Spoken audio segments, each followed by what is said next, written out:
Big impact. Alappuzha മാരാരിക്കുളത്ത് തീരദേശവാസികൾക്ക് വഴി തുറക്കുന്നു. ഒരാഴ്ചയ്ക്കുള്ളിൽ അനുമതി പത്രം ഒപ്പിട്ട് നൽകുമെന്ന് കമ്പനി അധികൃതർ. പി ചിത്തരഞ്ജന്റെ നേതൃത്വത്തിൽ റിസോർട്ട് അധികൃതരുമായി നടന്ന ചർച്ച വിജയം.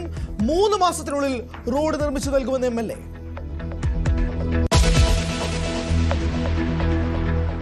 രാവിലെ 4 മണിക്ക് ഡിസ്ചാർജ് വാങ്ങി ആശുപത്രി വിട്ട ആരോഗ്യമന്ത്രി തിരുവനന്തപുരത്തേക്ക് മടങ്ങിയത് സ്വന്തം വാഹനത്തിൽ. സമാന്തര അന്വേഷണം ആരംഭിച്ച് റെയിൽവേ. ചികിത്സിച്ച ഡോക്ടർമാരുടെ മൊഴി രേഖപ്പെടുത്തി.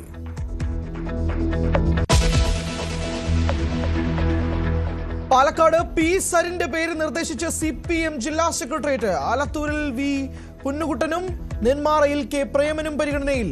തൃത്താലയിൽ MP രാജേഷ് തുടരും. തിരുവമ്പാടി പട്ടാമ്പി സീറ്റുകളും ചടയമംഗലം പുനലൂർ സീറ്റുകൾ വെച്ചുമാറാൻ കോൺഗ്രസ് ലീഗ് ധാരണ. RSPയിൽ ഇരവിപുരം തർക്കം തുടരുന്നു. കേന്ദ്ര തെരഞ്ഞെടുപ്പ് കമ്മീഷണർ മാർച്ച് 5 കേരളത്തിൽ.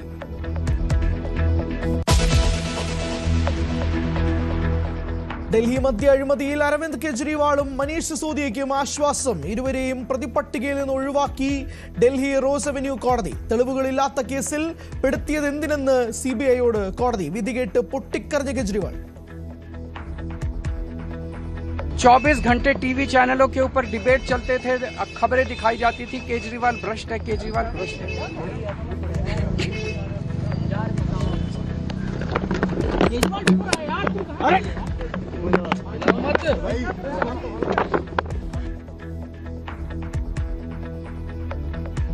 ഗൂഢാലോചന നടത്തിയത് അമിത്ഷായും മോദിയുമെന്ന് ആരോപണം.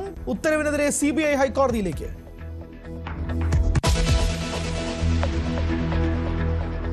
ഡാറ്റ ചോർച്ചയിൽ ഗുരുതര ആരോപണവുമായി രമേശ് ചെന്നിത്തല. ഡാറ്റ സ്വകാര്യ ഏജൻസിക്ക് കൈമാറി. സ്ത്രീ സുരക്ഷാ പദ്ധതിയിലെ സ്ത്രീകളുടെ വിവരങ്ങളും ചോർന്നു.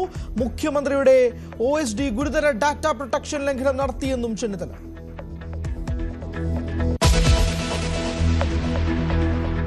ശബരിമല സ്വർണ്ണക്കൊള്ളയിൽ KS ബൈജുവും പുറത്തേക്ക്. മുൻ തിരുവാഭരണ കമ്മീഷണർക്ക് ദ്വാരപാലക ശില്പ കേസിലും ജാമ്യം. കൊടിമര നിർമ്മാണത്തിൽ മോഹൻലാലിന്റെയും ദിലീപിന്റെയും മൊഴിയെടുത്തു. സ്വർണം നൽകിയിരുന്നതായി ഇരുവരും.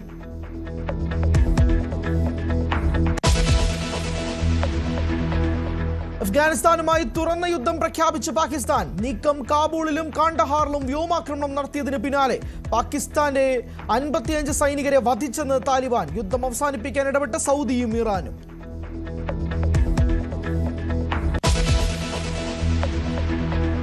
തമിഴ്നാട്ടിൽ രാഷ്ട്രീയ വിസ്മയങ്ങൾ തുടരുന്നു. തമിഴ്നാട് മുൻ മുഖ്യമന്ത്രി O പനീർസെൽവം DMKയിൽ ചേർന്നു. MK സ്റ്റാലിനുമായി കൂടിക്കാഴ്ച നടത്തി. തേനിയിൽ മത്സരിക്കും.